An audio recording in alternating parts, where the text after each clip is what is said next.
Hi hello I M back. അപ്പോൾ നമ്മൾ എന്താ പഠിച്ചുകൊണ്ടിരിക്കുന്നത്? മെഷർമെൻറ്റ് ആൻഡ് യൂണിറ്റ്സ് അല്ലേ, അളവുകളും യൂണിറ്റുകളും. 8ലെ ഫസ്റ്റ് ചാപ്റ്റർ, ഫിസിക്സിലെ ഫസ്റ്റ് ചാപ്റ്ററാണ് പഠിച്ചുകൊണ്ടിരിക്കുന്നത്. അപ്പോൾ നമ്മൾ ലെങ്ത് വരെ പഠിച്ചു നിർത്തി. ബാക്കി നോക്കിയാലോ? Yes, then comes mass. Okay, നമ്മൾ നേരത്തെ പറഞ്ഞാണ് സ്ട്രോബെറി വാങ്ങിക്കാൻ പോയി, സ്ട്രോബെറിയുടെ അളവ് അതാണ് മാസ് അല്ലേ, മാസ്. നിങ്ങൾക്കൊരു മാസ് ഉണ്ട്, നിങ്ങൾക്കൊരു വെയിറ്റ് ഉണ്ട്, അതാണ് mass. The amount of matter contained in A substance is it's mass. Mass എന്ന് പറഞ്ഞാൽ ഒരു ഒബ്ജക്റ്റിൽ ഒരു ആപ്പിൾ എടുക്കുക, ആപ്പിളിൻ്റെ അകത്ത് നിങ്ങൾ ആപ്പിൾ കടിക്കുന്ന സമയത്ത് അതിൻ്റെ അകത്ത് എന്താണ്, സോളിഡ് ആയിട്ടുള്ള സാധനങ്ങൾ ഉണ്ടാവും, ലിക്വിഡ് ഉണ്ടാവും ഇല്ലേ, ഇതെല്ലാം കൂടി ചേർന്നതാണ് അതിൻ്റെ മാസ്. ഒരു വസ്തുവിൽ അടങ്ങിയിരിക്കുന്ന ദ്രവ്യത്തിൻ്റെ അളവാണ് അതിൻ്റെ മാസ്. മാസിൻ്റെ SI യൂണിറ്റ് എന്തായിരിക്കും? നമ്മൾ നേരത്തെ പറഞ്ഞു ലെങ്ത്തിൻ്റെ മീറ്റർ ആണെങ്കിൽ മാസിൻ്റെ kilogram. SI unit of mass is it's kilogram.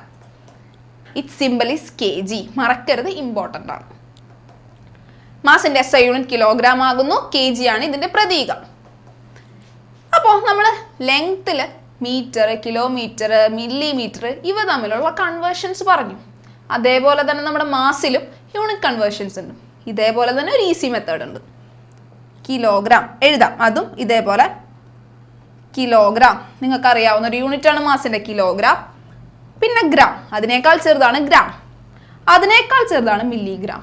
Okay, അപ്പോൾ ഇവർ തമ്മിലുള്ള യൂണിറ്റ് കൺവേർഷൻസ്. കിലോഗ്രാമിനെ ഗ്രാമിലോട്ട് മാറ്റണമെങ്കിൽ ഇൻറ്റു 1000, ഗ്രാമിനെ മില്ലിഗ്രാമിലോട്ട് മാറ്റണമെങ്കിലും ഇൻറ്റു 1000. ഇവിടെ രണ്ടും 1000 ആണ്. അവിടെ 1000, 100, 10. ഇവിടെ രണ്ടും 1000 ആണ്. തിരിച്ച് കൺവേർട്ട് ചെയ്യണമെങ്കിലോ ഡിവൈഡഡ് ബൈ 1000, ഇവിടെ ഡിവൈഡഡ് ബൈ 1000. ഓക്കെ, അപ്പോൾ നിങ്ങളോട് ചോദിക്കുകയാണ് 3 കിലോഗ്രാം എത്ര മില്ലിഗ്രാം ആണ്? എന്ത് ചെയ്യും? 3 × 1000, 3000 മില്ലിഗ്രാം ആയിരിക്കും. മില്ലിഗ്രാമിനെ തിരിച്ച് കിലോഗ്രാമിലോട്ട് കൺവേർട്ട് ചെയ്യണമെങ്കിലോ, മില്ലിഗ്രാം അല്ല ഗ്രാം കേട്ടോ, കിലോഗ്രാമിനെ നമ്മൾ ഗ്രാമിലോട്ട് കൺവേർട്ട് ചെയ്യുമ്പോൾ എന്താ ചെയ്യുക? ഇൻറ്റു 1000. മില്ലിഗ്രാമിലോട്ട് കൺവേർട്ട് ചെയ്യണമെങ്കിലോ ഇൻറ്റു 1000 ഇൻറ്റു 1000. ഓക്കെ ഓക്കെ, അപ്പം മാസ് പഠിച്ചു. ഇനി നമ്മൾ പഠിക്കുന്നത് ടൈം, സമയം. നിങ്ങൾക്ക് എല്ലാവർക്കും അറിയാം, നമുക്ക് എല്ലാവർക്കും ഓരോ സമയം ഉണ്ടെന്നൊക്കെ പറയാറുണ്ട്. സമയം ആ ക്ലോക്കിൽ നോക്കിയാൽ 2:50 ആണ് അതിൻ്റെ സമയം. SI unit of time is it second. Time അഥവാ സമയം എന്ന് പറയുന്നത് ഒരു ഫിസിക്കൽ ക്വാണ്ടിറ്റിയാണ്, അതൊരു ഫണ്ടമെന്റൽ ക്വാണ്ടിറ്റി കൂടിയാണ്. അതിൻ്റെ SI യൂണിറ്റ് എന്താണ്? സെക്കൻഡ് ആണ്. അതിൻ്റെ സിമ്പൽ S ആണ്. സമയത്തിൻ്റെ SI യൂണിറ്റ് സെക്കൻഡ് ആണ്, ഇതിൻ്റെ പ്രതീകം S ആണ്. അപ്പോൾ സമയത്തിൽ നമുക്കറിയാം മണിക്കൂർ കണക്കുണ്ട് അല്ലേ, മിനിറ്റ് പറയും, സെക്കൻഡ് പറയും. ഇവ തമ്മിലുള്ള റിലേഷൻ എങ്ങനെയായിരിക്കും?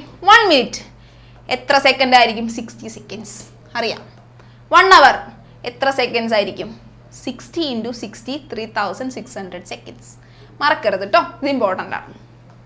അടുത്തതാണ് വോളിയം.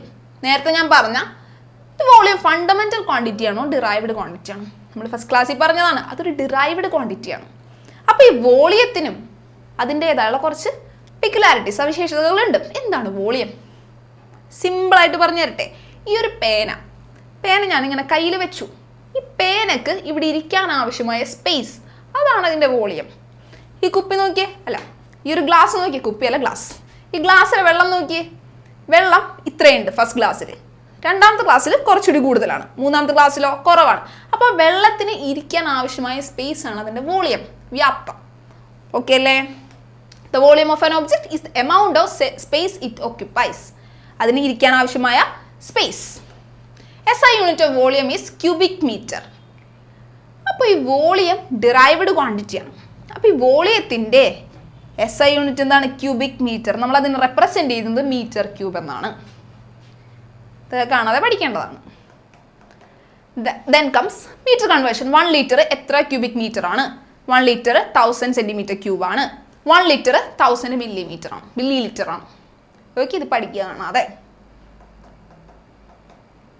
യെസ്, ഇതെന്താണ് ഈ കാണിച്ചിരിക്കുന്നത്? ഒരു ചേട്ടൻ ഇങ്ങനെ കിടക്കുകയാണ്. നിങ്ങൾ ചാവ് കടൽ, ഡെഡ് സീ എന്നൊക്കെ കേട്ടിട്ടുണ്ടോ?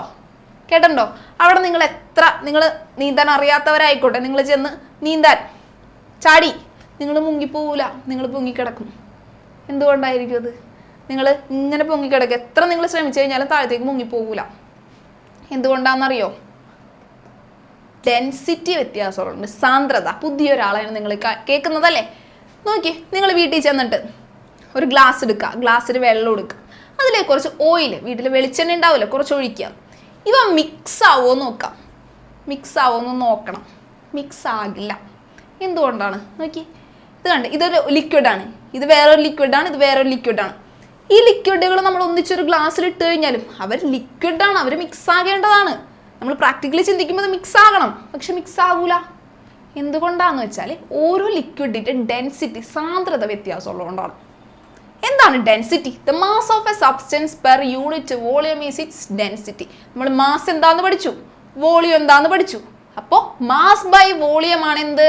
ഒരു സബ്സ്റ്റൻസിന്റെ ഡെൻസിറ്റി അഥവാ സാന്ദ്രത. ഇക്വേഷൻ ഇമ്പോർട്ടൻ്റ് ആണ്.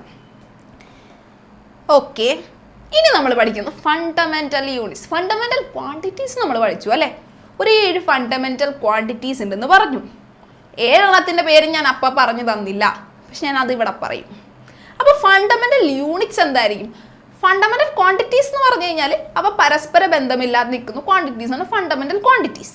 അപ്പോൾ ഈ ഫണ്ടമെന്റൽ ക്വാണ്ടിറ്റീസിൻ്റെ യൂണിറ്റ്സ് ആയിരിക്കൂലേ ഫണ്ടമെന്റൽ യൂണിറ്റ്സ്, അടിസ്ഥാന യൂണിറ്റുകൾ?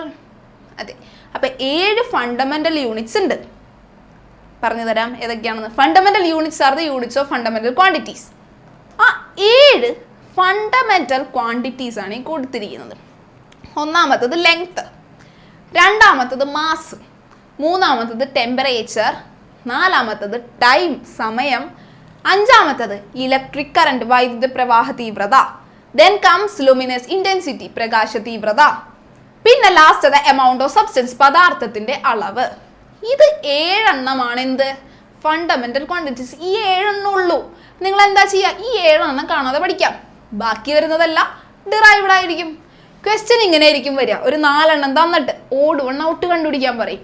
അപ്പോൾ 3 എണ്ണം ചിലപ്പോൾ ഫണ്ടമെന്റൽ ആയിരിക്കും, ഒരെണ്ണം ഏതായിരിക്കും? ഡിറൈവ്ഡ് ആയിരിക്കും. അപ്പം നിങ്ങൾ ഇതെല്ലാം പഠിക്കുക 7 എണ്ണം. ബാക്കി ഏതായിരിക്കും? അപ്പോൾ ഡിറൈവ്ഡ്, വിൽപ്പന അളവുകളായിരിക്കും. ഓക്കെ. അപ്പോൾ ലെങ്ത്തിന്റെ SI യൂണിറ്റ് എന്താണ്? മീറ്റർ, നമ്മൾ പറഞ്ഞതാണ്. മാസിന്റെ കിലോഗ്രാം, ടെമ്പറേച്ചറിന്റെ കെൽവിൻ, ടൈമിന്റെ സെക്കൻഡ്. ഈ ടെമ്പറേച്ചർ, താപനിലയുടെ കെൽവിൻ, ഈ കെൽവിൻ എന്നൊക്കെ പറയുന്ന ഒരാളാണ്, ഒരു വ്യക്തിയാണ്. ഓക്കെ. ഒരു കെൽവിൻ എന്ന് പറയുന്ന ഒരാളാണ് ഈ ടെമ്പറേച്ചറൊക്കെ കണ്ടുപിടിച്ചത്. അതുകൊണ്ട് അയാളുടെ പേര് വെച്ചിട്ടാണ് നമ്മൾ ആ യൂണിറ്റ്സുകൾ കൊടുക്കുന്നത്. പിന്നെ ടൈം, സെക്കൻഡ്. വൈദ്യുതി പ്രവാഹ തീവ്രത, ഇലക്ട്രിക് കറന്റ്, ആംപിയർ. ഈ ആംപിയർ എന്ന് പറയുന്നതും ഒരു വ്യക്തിയാണ്. ലൂമിനസ് ഇന്റൻസിറ്റി പ്രകാശ തീവ്രത, candela, CD, amount of substance, mole. Okay. അപ്പോൾ ഈ മീറ്ററിന് നമ്മൾ റെപ്രസെന്റ് ചെയ്യുന്നത് സ്മോൾ ലെറ്റർ M, കിലോഗ്രാമിന് റെപ്രസെന്റ് ചെയ്യുന്നത് kg, kelvin capital K, capital ആണ് കേട്ടോ അവിടെ, second S, ampere capital A, candela CD, mole MOL. ഈ 7 എണ്ണം, ഈ 7 ഫണ്ടമെന്റൽ ക്വാണ്ടിറ്റീസിന്റെ ഫണ്ടമെന്റൽ യൂണിറ്റ്സ് ആണ് ഈ കൊടുത്തിരിക്കുന്നത്. ആ യൂണിറ്റ്സിന്റെ സിമ്പിളാണ് ആ കൊടുത്തിരിക്കുന്നത്. കാണാതെ പഠിക്കാം. യെസ്. ഇനി ഡിറൈവ്ഡ് യൂണിറ്റ്സ്. നമ്മൾ നേരത്തെ ഫണ്ടമെന്റൽ യൂണിറ്റ്സ് പറഞ്ഞു. ഇനി derived units, area, volume, density, ഇതെല്ലാം ഡിറൈവ്ഡ് ക്വാണ്ടിറ്റീസ് ആണെന്ന് പറഞ്ഞു. അപ്പോൾ ഒരു ഡിറൈവ്ഡ് യൂണിറ്റ്സ് എന്തായിരിക്കും? ഏരിയ കണ്ടുപിടിക്കാനുള്ള ഇക്വേഷൻ ലെങ്ത് ഇൻറ്റു ബ്രെഡ്ത്ത്. ലെങ്ത്തിന്റെ നേരത്തെ പറഞ്ഞ SI യൂണിറ്റ് എന്തായിരുന്നു? മീറ്റർ ആണ്. ബ്രെഡ്ത്തിന്റെ മീറ്റർ ആണ്.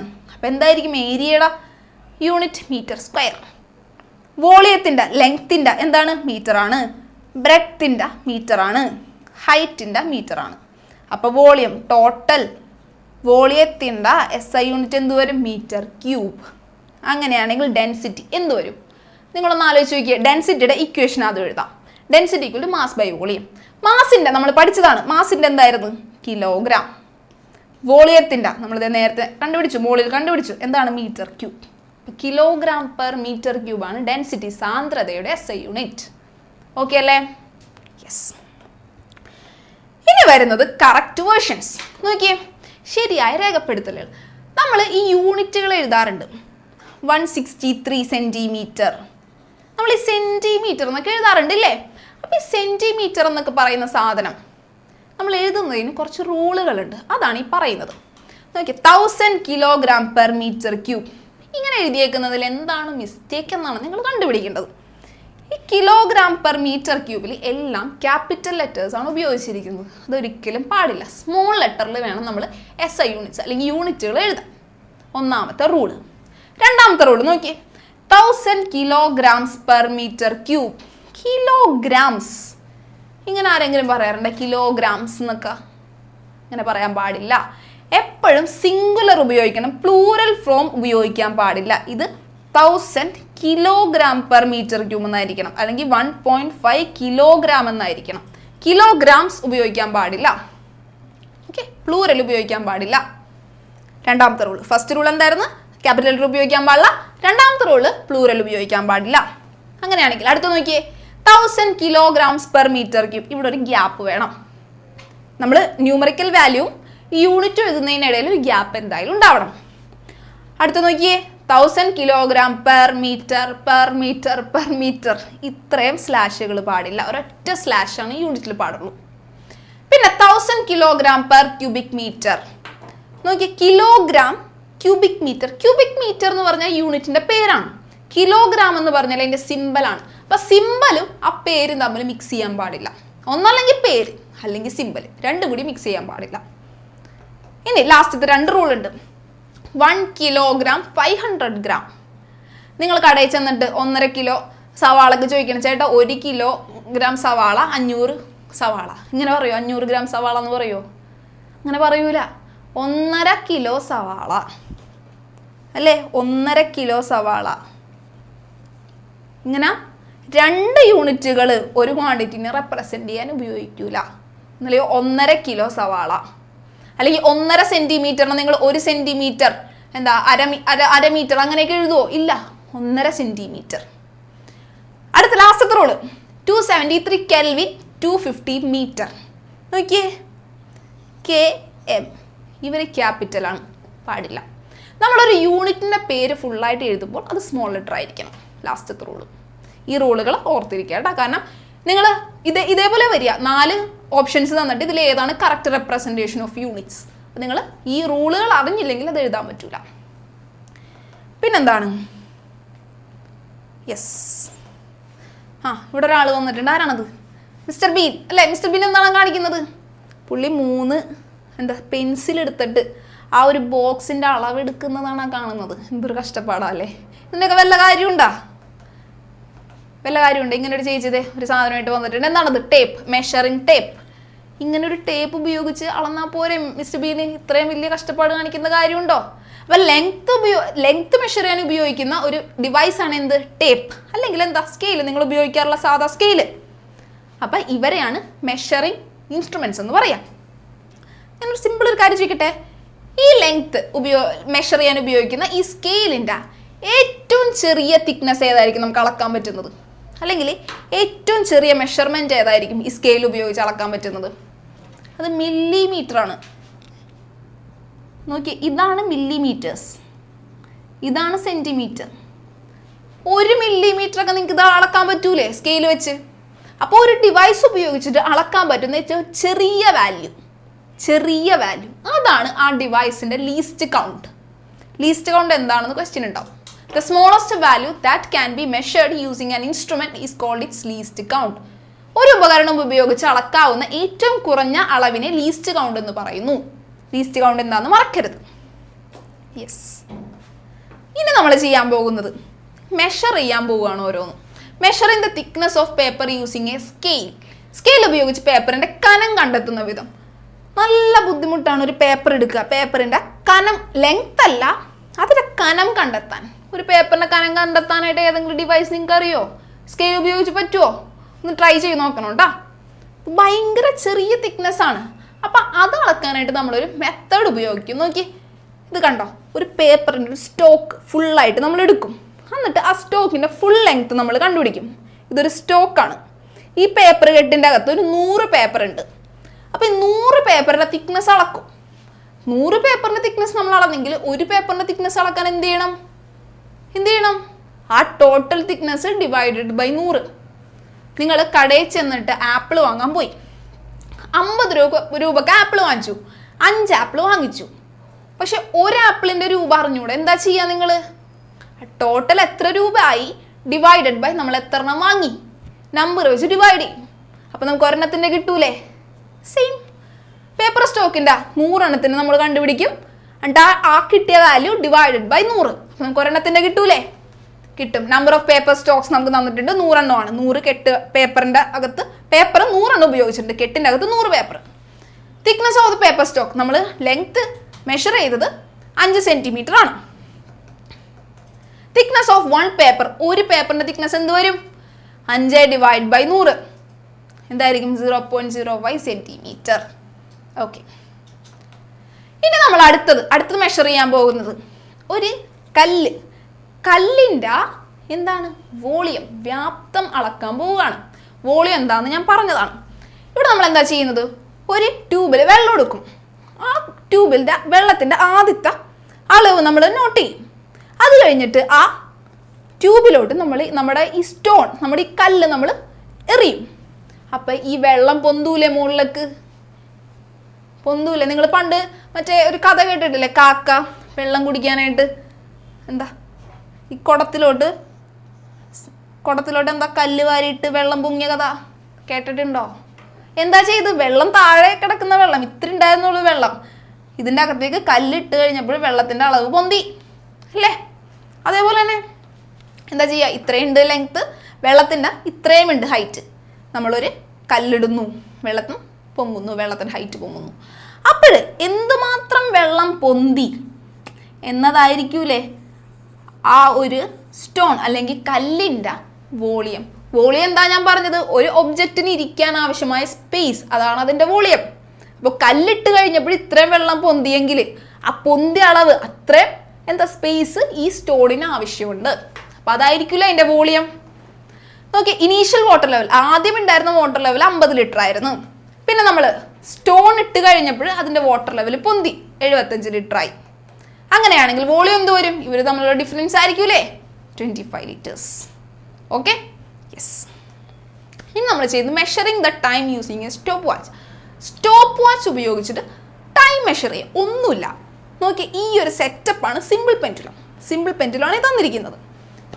സിമ്പിൾ പെൻഡുലത്തിൽ എന്താ? ഈ പെൻഡുലം ഒരു പോയിന്റിൽ നിന്ന് നമ്മൾ വിട്ട് അപ്പുറത്തെത്തി, തിരിച്ചിവിടെ എത്തും. അതാണ് ഒരു ഓസിലേഷൻ.